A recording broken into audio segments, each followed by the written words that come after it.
มีพอได้ใส่อยู่บ่บ่มีบ่มีมีหัวเฮ็ดในไรบาทเสื้อผ้าก็บ่มีคันเอามาบัดจักสิมีแบบว่าใส่เพิ่นหรือบ่หั่นนะเอามาถุงหนึงครับมันแห้งแล้วนี่นะมันน่าสิแข็งแน่ล่ะมันแม่นได้เป็นปี2ปีแล้วบ่นี่งูหมากลำไยคือดกแท้นี่เนาะเฮือนผู้สาวนี่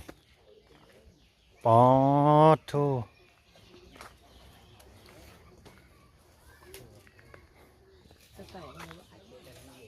โอ้เพิ่นกำลังสิเฮือนใหม่บ่สาวปานจะจำเคยได้อยู่นี่จำได้เนาะเจ้ายังโสดอยู่บ่โอ้เอาสบายดีเนี่ยโดยเอื้อยกับน้องบ่นี่นะเป็นหมู่กันคนในลูกเจ้าน่ะสาวปานพี่น้องเอ้ยลูกเพิ่นเนาะยังน้อยอยู่ซื้อในได้อีนางซื้อวันได้วันอันนี้กับผู้สาวโสดคือกันบ่โดยเจ้าก็มีลูกบ่บ่เป็นสาวโสดเลยเนาะโอ้ยผู้สาวโสดบ้านอาดอนพี่น้องเอ้ยที่อร่อยแล้วเนาะได้ยังกินข้าวแรงมื้อนี้สาวปานบ่มีหยังกินจังได๋สิไปช้อนกุ้งสิไปสอนกุ้งช้อนอยู่ใส่กุ้งนะช้อนอยู่น้ำหนองน้องนาบ่ไปบ่กับข่อยไปบ่ไปบ่ให้ไปนํอยู่บ่ไปก็อยากไปสอนกุ้งคือกันไปเอา2คนสิไปเป็นน้องบ่หรือว่าห้วยน้องไปบ่บ่าวจ่อยไปสอนกุ้งกับผู้สาวจักแล้วจักแล้วเนี่ยได้เพราะว่าโดยสบายดีผู้สาวสบายดีสิชวนผู้สาวไปสอนกุ้งบ่แม่นสอนมากินแรงนี่แม่นสอนมากินแรงกุ้งเต้นเนาะอันนี้มีอยู่บ่น้องบ่สอนน่ะมีบ่แถมมีอยู่อันนี้เป็นเฮือนเจ้าที่สาปานแม่นเพื่อนอายใช้เฮือนเจ้าน่ะคุณเพื่อนลังหน่อยตัวไหนอันนี้บ่หรือว่าลุกลงไปอีกนี่หลังนี่ลังหน่อยนี่ลังไกลใกล้นี้เนาะไปเมืองเฮือนจ้ะป่ะไปสัมภาษณ์เฮือนจ้ะป่ะอาหมู่ไปนำกันไปม่วนเนาะแม่นเฮาเลยว่าเฮือนเพิ่นพี่น้องเฮือนนายอันนี้เนาะผู้เฮือนเราเดี๋ยวไปเห็นเฮือนเราบัดแห้งป๊าดโตแห่งตกใจพี่น้องเอ้ยโอ้ยเนาะเฮือนเขาเจ้าเป็นแนวนี้เนาะใส่เบอร์โทรซ้ำว่าง้อยอยู่ในจอมโพนพี่น้องเอ้ยเฮือนเรานะบรรยากาศสุดยอดเลยบ่เป็นยังดอกเฮือนมีเด็กน้อยมันก็แนวนั้นแหละบรรยากาศแบบธรรมชาติ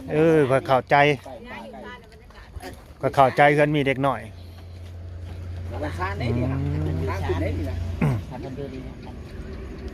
พี่น้องเอ้ยนี่นะนี่ครอบครัวที่ว่าลำบากก็แม่นแม่นเบิ่งทีมุ้งอะนะเป็นฟ้ายังฮะบ่แม่นบุรีเด้อนี่เด้อถ่ายเบิ่งซื่อเด้อผาปิดกระพุ้ยพี่น้องเลยกระพุ้ย3ป้องหรือว่าทาง200 ลิตรเนาะโดยแม่นเวลาเพิ่นเฮ็ดกินก็ยากอยู่เด้อนี่เฮ็ดจังได๋นี่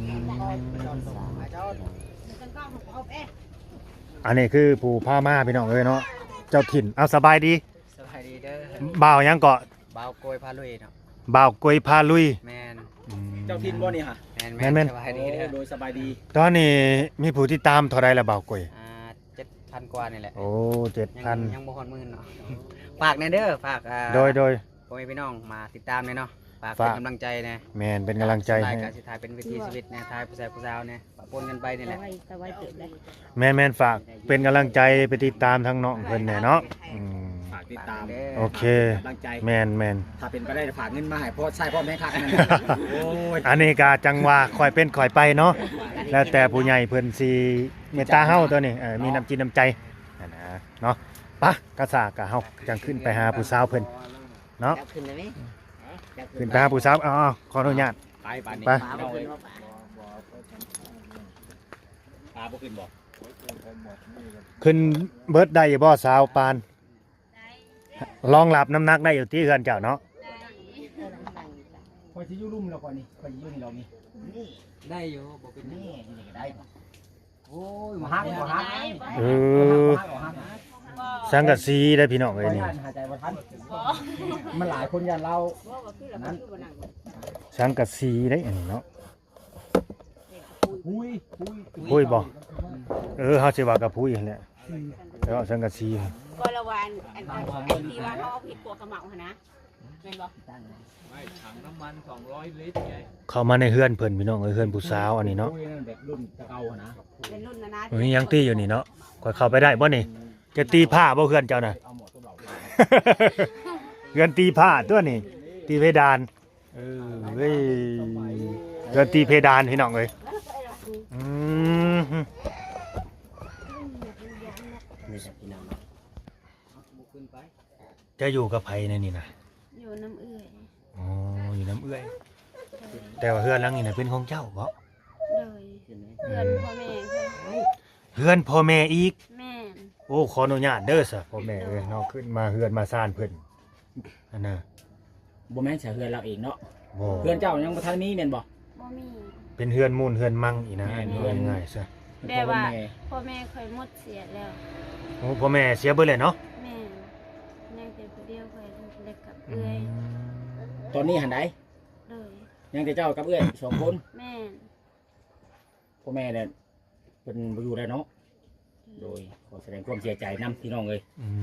ม มีแต่สู้ๆเนาะเป็นกำลังใจให้ เลยไม่เข้าใจ แต่ก็มีไฟเนาะมีไฟใส่อยู่เนาะ เลย ต่อมาน้ำอ้ายบ่ แม่น โอ้เป็นได้เสื้อผ้าหน้าแพรก็มีพอได้ใส่อยู่บ่ บ่มี บ่มี แม่นบ่ หัว มีใส่ เฮ็ดในไรบาทเสื้อผ้าก็บ่มีคันเอามาบัด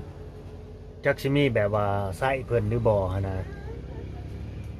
ไปเอามาถุงหนึง เพราะว่าเฮาบ่ได้คัดเนาะ แม่น บ่ได้คัดมาไว้ว่าผู้ใดใหญ่ผู้ใดน้อย ไปเอาเสื้อผ้ามาให้เพิ่นถุงหนึงใครสิไปเอา เลย เดี๋ยวสิค่อยเอามาว่าจำนี่จำนี่ โสดมาจากปีแล้วก็สาวปาน 2 ปีแล้ว โอ้อีกคนหนึ่งได้สื่อในใดก็ ซื้อชาวบ้าน สาวบันสาวบันกับสาวปานสองคนนี่ไผอายุหลายกว่ากัน ไฟนี่แน่หลาย เจ้าอายุจักปีเจ้าหลายน่ะ ประมาณ25-26นั่น เออ25 26ตอนนี้มีโทรศัพท์ใช้แล้วบ่ เอานายให้ขาย เพราะว่าเฮาสัมภาษณ์ไปตอนน่ะเจ้าบ่ทันมีโทรศัพท์เลยเนาะ บ่มีตอน มีแต่สาวหมันแม่นบ่ โดย สาวหมันได้มีครอบครัวแล้วบ่ ยัง อ๋อยังโสดคือกันเนาะ แม่ อ๋อสาวบันได้มีโทรศัพท์ใช้อยู่บ่ มี มีเนาะที่ถามนี่เพื่อว่าย่านว่ามีแบบว่าผู้รักผู้ใหญ่หรือว่า FC เพิ่นอยากเว้าอยากคุยนำหั่นนะเพิ่นก็สิได้ติดต่อมาโดยตรงแบบนี้หั่นนะจะน้อยสุเพิ่นสิไปซ่อนกุ้งว่าซั่น ไปอาบน้ำเลย ไปอาบน้ำเลย โดยอยู่บ้านบ่มีน้ โอ้ ำน้ำหมดแห้งแล้วน้ำกินก็บ่มี น้ำกินก็บ่มี โดย ต้องได้ซื้อบ่น้ำกินหรือว่าไปเอาน้ำสางมากิน ไปอาบน้ำ อืม สร้างไก่บ่ มีซ้ำนี่ บ่บ่อนไปนะไก่บ่จากบ้านไปนี่ไก่บ่ ใกล้เขาขุดเอา อืม แต่ว่าย่างไปเนาะ แม่ สงสัยผู้สาวนี่สิไปอาบน้ำแบบว่าอาบก็สิอาบแบบสีคำๆนี่จังน้อย แบบมันคนจังสิบ่เห็นแน่นะแต่ไปอาบตอนนี้ก็จะว่ายันอายคู่อายคนบ่จัก อืม อืมบ่ได้มีห้องน้ำอีกเนาะ บ่มีขนาดน้ำใสยังบ่มีซ้ำ อยู่กับไผในเฮือนนี่ อยู่น้ำเอื้อย อยู่น้ำเอื้อย โดย นอนนี่เนี่ยนะ แม่น อ๋อ มีเอื้อย มีลูก ลูกเอื้อยก็มีอีกบ่ บ่เอื้อยค่อยก็แกะมาใหม่อยู่ตลาด อื อ๋อ มเด็กน้อยก็คือทอลูกเจ้าเนาะ โดย แล้วก็มีครอบครัวแล้วก็ลำบาก ลำบากอีหลีแล้วเบิ่งขี้ไผดูฮะ พื้นไผนี่บ่มีบ่ บ่ สมองหนึงเข้าทั้งเนี้ย พื้นไผก็บ่มีน้ำในแห้ง แม่นคำว่าเบิ่งเงินคนลำบากทางนี้กับทางเฮานะทางนี้ว่าหลายกว่าเลยเนาะ ๆเลย หลายได้ ทางนี้หลาย อืมลำบากอีหลีทางนี้แต่เขาเจ้าก็แบบสู้ซนหั่นนะ สู่ชีวิตเฮ็ดเวียกเฮ็ดงานหยังแต่ละมื้อแต่ละวัน ไปเฮ็ดสวนมันต้น ส่วนมันตนของเจ้าของบ่หรือว่า จ้างรับจ้าง รับจ้างเขาอยู่ อ๋อ ของเจ้าของเองก็มีอยู่แต่น้อยเดียวบ่ได้หลาย อ๋อมันคือแต่บ่หลายเนาะ เลย บัดข้าวน้ำจำปานี่พอได้อยู่ได้กินอยู่บ่ บ่มี บ่มีต้อง หาเงินซื้อ แบบว่าไปรับจ้างเขาแล้วก็ซื้อเขากิน อ๋อชื่อเป็นข้าวกล่องข้าวหยังนี่บ่ โดย อ๋อ อาหารนี่ก็หาเอง อ๋อ หาหน่อไม้หาผัก ไปสอนป้า แบบกินแบบธรรมชาติ โดย อืม อื หากิน ม แบบธรรมชาติแบบบ้านนอกของนา กินทั่วไป สาวบ้าน แม่น ๆวิถีชีวิตแบบ บ่บ้านธรรมดาเด้ อืม โคตรบ้านๆเลยแหละก็ลำบาก เพิ่นก็อยู่สันภูเนาะ ว่าแม่นว่าอยู่ในสันภูก็แม่น แบบว่าตีนภู เรือลามันสูงเด้ผู้ปล่อยลงไปผู้บนทางที่แม่นอยู่มันก็บ่มีแบบเป็นลมเป็นหยังเป็นพายุมาบ่แถวนี้บ่มีบ่บ่ค่อยมีเนาะ นี่คันว่ามีก็เปียกหมดเพื่อนหลัง บ่แม่นหยังดอกมีแล้วเป็นตะยานมันหนึ่งมาล้างน้อยสองมาแล้วมันสูง มัน นะ สูงกันนะอย่าว่าลมพัด นี่ สาปานจะก็อยากมีแบบผู้นำครอบครัวอยู่บ่ ยังมี อยากมีเสาหลักครอบครัวอยู่เนาะ โดย อยู่ในบ้านนี่ก็มีคนมาจิมาล้มอยู่บ่ บ่มี บ่มี โดย สาบานได้มีอยู่บ่เจ้าก็ดี เป็นจังไดซุมเจ้าบ่ล้มบ่หรือว่าจังไดหรือตั้งบ่มีคนมาล้มมาคุย อุ้ยคนมาลง ก็ตีว่าเฮาลำบากบ่หรือว่าจังได ติลำบากนั่นแหละติถูกจนนั่นแหละ อืม เขาก็อยากลง นี่ว่าเฮาบ่มีเนาะ คันว่าทุกข์ว่ายากนี่เด้อเพิ่นแต่งกันแพงอยู่บ่ค่าดองของมันนี่ บ่ได้แพง ซ้ำเจ้านี่นะสาวปาน สมมุติเนาะค่าสินสอดประมาณเท่าใดสาวปาน ในบ้านเนี่ยชั่วโมงในบ้านเนี่ยเขาเคยเอากันนะ บ่แม่นผู้สาวโสดได้แบบผู้สาวเคยมีครอบครัวแบบนี้นะ ลูกเจ้าจักปีแหละ 2 ปี 2 ปีอันเด้เป็นผู้สาวที่ว่าเป็นแม่ห้างแหละพี่น้องเอ้ยเพิ่นแต่งกันแพงบ่ บ่ได้แพง อืมบ่ได้แพงแต่งตามหิตามคลองเนาะ ประมาณ10 ล้านสนึงจ้ะ ประมาณ10 ล้านพี่น้องเอ้ยประมาณ 20,000 และในชีวิตเจ้านี่คิดอยู่บ่ว่า อยากไปหาเงินหาค่ำหรือว่าอยากไปอยู่น้ำครอบน้ำพัวน้ำลูกน้ำผัวใหม่แบบนี้นะ ก็อยากคิดอยู่อยากคิดอยากมีคน อยากสร้างครอบครัวนํแล้วก็อยากดูแลให้ดูแลลูกให้ดูแลค่อยนี่แหละ โอ้ได้แต่คิดเนาะอยากคิดก็ได้แต่คิดเลยเพราะว่า หนึ่งมาแล้วบัดมีปมด้อยแน่นะ แม่น สาวบันเด็กก็อยากคิดอยู่บ่เจ้าก็อยากมี อยากสละโสดอยู่บ่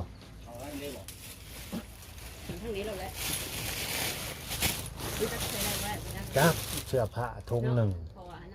เอามาให้เลือกเอาเลยบอก แม่น เอาเลยทีช่วยกัน เสื้อผ้าทงหนึ่ง อืม อันนี้คือเฮาบ่ได้จัดได้แยกมาเนาะมาแบบนี้ มาแบบนี้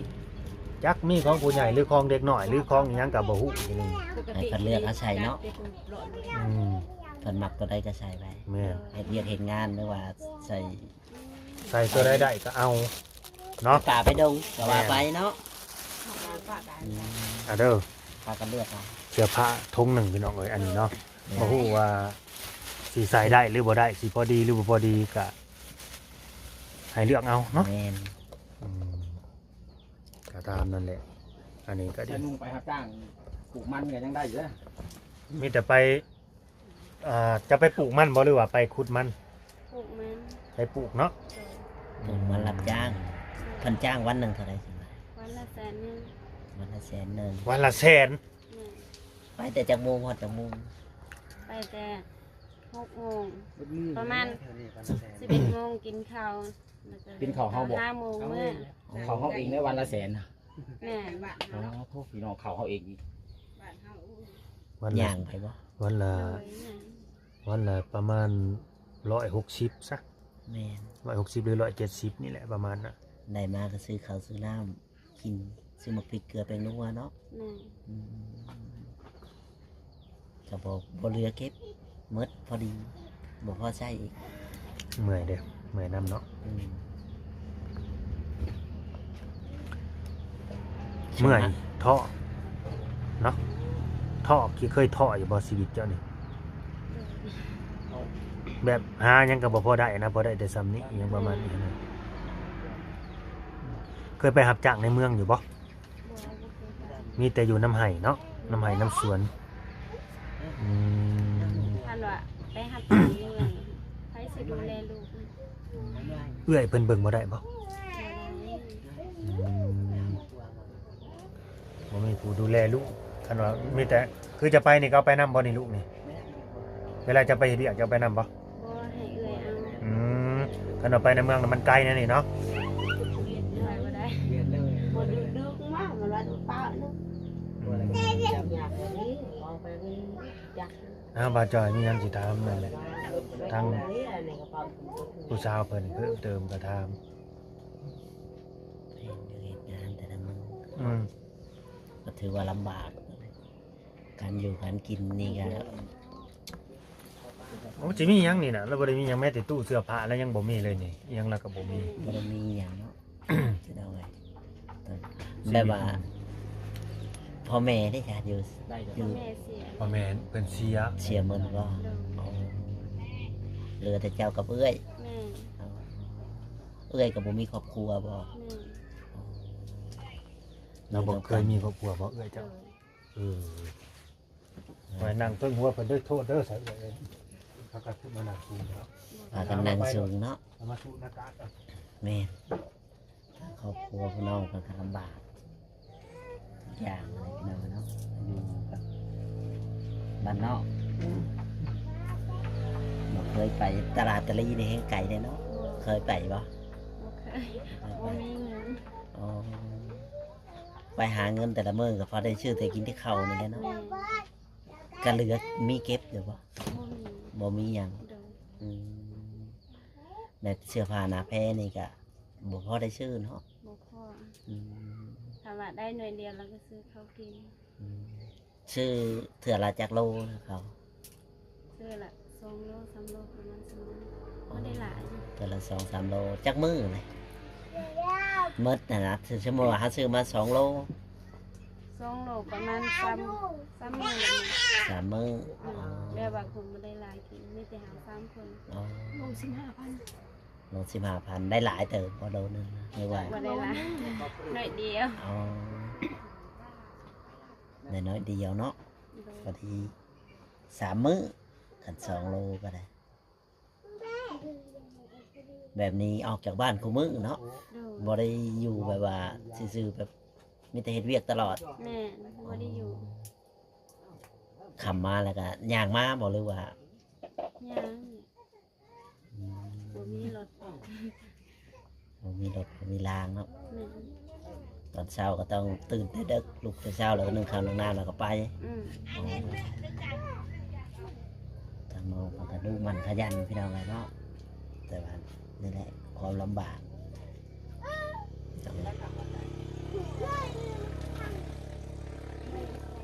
ความลำบากของน้องคนนี้ได้แถก็ไปคือกันบ่ไปเฮ็ดเวียกคือกันบ่ บ่ อยู่บ้าน เลย อ๋อสู่แต่เจ้าในสู่ชีวิต นี่ เคยไปเฮ็ดเวียกอยู่บ่จ้ะ บ่เคย บ่เคยไปจักเทื่อ บ่ อ๋อเขาเฮียนอยู่บ่ ออกแล้ว เฮียนห้องไหน มสอง วัดเจ้าได้ บ่ได้เห็น บ่ได้เฮียนเลย โดยบ่มีเงินเรียนต่อ อ๋อคือเพิ่นนี่ก็ ทางครอบครัวก็ลำบากเนาะบ่มีคนส่งเสริมมาเรียน โดย ต้องสู้แบบหากิน แต่อยังน้อยหาเงินตลอด แม่ พ่อก็เสียแล้ว อืมอืมอืมอืมโอเคพี่น้องเลยเนาะ ถามไปถามมาบ่มีคำถามเนาะบาดนี้บ่ กันค่ะ โอ้ย พอ ตาย แล้ แล้ว ว เช้านาทีเลย อืมบ่มีเงินเฮียน อืม อันบาดนี้ข้อมูลการติดต่อของชุมเจ้านะมีอิหยังแหน่ชุมเจ้าเล่นอิหยังแหน่มีแต่เฟซบ่เล่นแต่เฟซอย่างเดียวบ่ อืมอันนี้สิถามด้วยความสมัครใจเนาะ ถ้าเกิดว่ามีคนแบบว่าเขามักเฮานี่นะเขาอยากได้เฮาไปเป็นลูกเป็นเมียนี่นะซุมเจ้าสิพอรับได้อีบ่เพิ่นสิเอาสิคุยเพิ่นอายุประมาณจักปีนี่นะ หลับได้ สิคุยได้อายุประมาณจักปีบ่ให้เกินจักปี สำไรก็รับได้นะ ก็เพียงแต่เขาบ่รังเกียจเฮาบ่บ่ตีว่าถูกข์เฮายากเนาะสำใดก็ได้ซั่น 40 50ก็ได้ ชาวบ้านเด้ เจ้าน่ะอายุจักปีแหละชาวบ้าน 16 ปี โอ้16กับ24 25เนาะประมาณนี้เป็นบ่เจ้า24 25บ่ โดย อืม ตายปอพานเนี่ย ผู้สาวเอาเลือกเอาพี่น้องเอ้ยเนาะเลือกคุยเลือกจี้เอาผู้สาวโสดแบบลูกติดกับผู้สาวโสดแบบบ่เคยมีครอบครัวเลือกคบเลือกคุยเอา อืม อันนะเนาะเราก็ยินดีที่จะเป็นสื่อให้เนาะเป็นสะพานหักสะพานบุญให้เด้อพี่น้องเด้อเนาะก็บ่มีหยังหลายพี่น้องเอ้ยเนาะก็สิได้จบคลิปไปซ้ำนี้แหละก็ขอบคุณทั้งอันผู้ใหญ่ใจดีเนาะที่ว่าฝากเสื้อผ้ามาให้ก็ลืมอีกแล้ว แม่ บาดนี้ ให้เพิ่นขอบคุณ โดยขอบใจเด้อคุณยายใจดีมาให้เสื้อผ้าขอบใจหลาย ใจละลายเด้อ โดยก็ขอให้ชุมเจ้าอยู่ดีมีแห้งเนาะ ๆโดย ก็ให้โชคดีเลยก็ได้เจอคนที่ว่าผู้ใหญ่ใจดีเพิ่น แม่น ยืนมายืนมือมาซอยนั่นแหละถ้าว่าสิมีหนุ่มๆมาจิมาคุยก็ให้เจอคนที่หักจริงแล้วก็จริงจังจริงใจกับชุมเจ้าเนาะคนที่พร้อมที่จะมาดูแลนะตามนั่นแหละพี่น้องเอ้ยเนาะ เออ เอาสบายดี สบายดี โดยสบายดี